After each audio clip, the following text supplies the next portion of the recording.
मुबशर लुकमान साहब senior anchor person हमारे साथ मौजूद हैं, उनको भी ऐड ऑन कर लेते हैं गुफ्तगू के अंदर, फिर साइड बाय साइड आप दोनों से इस पे तज्जिया ले लेंगे।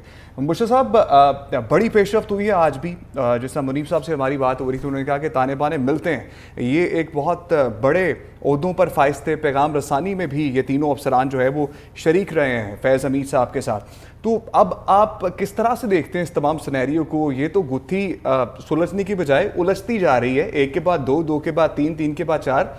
तो बहुत एक बड़ा गिरोह था जिसने जो है वो मुल्क के खिलाफ साजिश की और मुल्क को गिराने की कोशिश की। मजीद नाम बड़े सामने आने वाले हैं कुछ दिनों तक। नहीं जी, देखिए मैं नहीं समझता कि गुत्थी उलझ रही है, गुत्थी सुलझ नहीं रही बल्कि सुलझ रही है और अपने हतमी आप समझे इंतकाम तक वो अंजाम तक ये पहुंच रही है। देखिए बात यह है कि इस चीज से बड़ा वेट किया गया, इस चीज के ऊपर बड़ा डिलिब्रेट किया गया। ये इल्जाम तो बहुत पहले से लग रहे थे, हम लोग लगा रहे थे, मीडिया में लगा रहे थे और जगहों पे लग रहे थे, लोग घरों में बातें कर रहे थे, पब्लिकली कर रहे थे।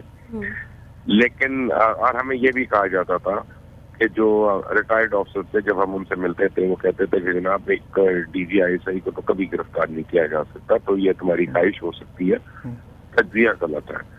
लेकिन अब वो हो गया।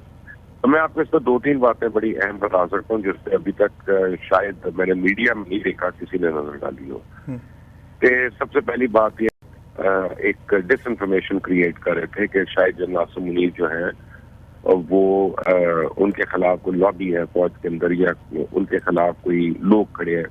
तो वो तो सारे का सारा अब जो है ना आपने उसको खत्म कर दिया उस बात को। इसका मतलब है कि आर्मी चीफ जो है वो ना सिर्फ इन कंट्रोल है बल्कि टोटली इन कंट्रोल है और वो ऐसे फैसले कर रहे हैं जो पहले नहीं हुए कभी भी फैसले। जैसे DGI और कोर कमांडर, देखें ये पहले कोर कमांडर नहीं है, ये तीसरे कोर कमांडर है 3 महीने के अंदर, चंद महीने के अंदर जो गए हैं। पहले जनरल सलमान थे लाहौर के कोर कमांडर, उनसे भी कोर्ट मार्शल हुआ, उनके साथ 15 अफसर जो थे वो चले गए। और उसके बाद आप मंगला के कोर कमांडर जो थे उन्होंने भी इस्तीफा दिया या उनसे लिया गया, वो भी चले गए। और अब ये 3 चुने हैं। इनकी अहमियत इसलिए ज्यादा है क्योंकि इनका नाम जो था वो हर्फ-ए-आम था और जुबान से आम था। और दूसरी बात यह है कि ये डायरेक्टर जनरल ISI भी थे और उस वजह से यानी लोग ये सोचते थे कि ये सेक्रेड काउज है, अनटचेबल्स है, लेकिन अब ये हो गया। अब सवाल ये पैदा होता है कि एक इस लेवल का जो आदमी होता है वो खुद से तो कुछ करता नहीं है। ऑब्वियसली वो फिजिकली तो जाके नहीं कहेगा किसी SHO को या अपना कहीं पे जेल के अंदर किसी को, तो उसके आगे लोग होंगे जो रहे होंगे, वो 3 हो, वो 12 हो, वो 10 हो, मुझे नहीं पता, लेकिन होंगे।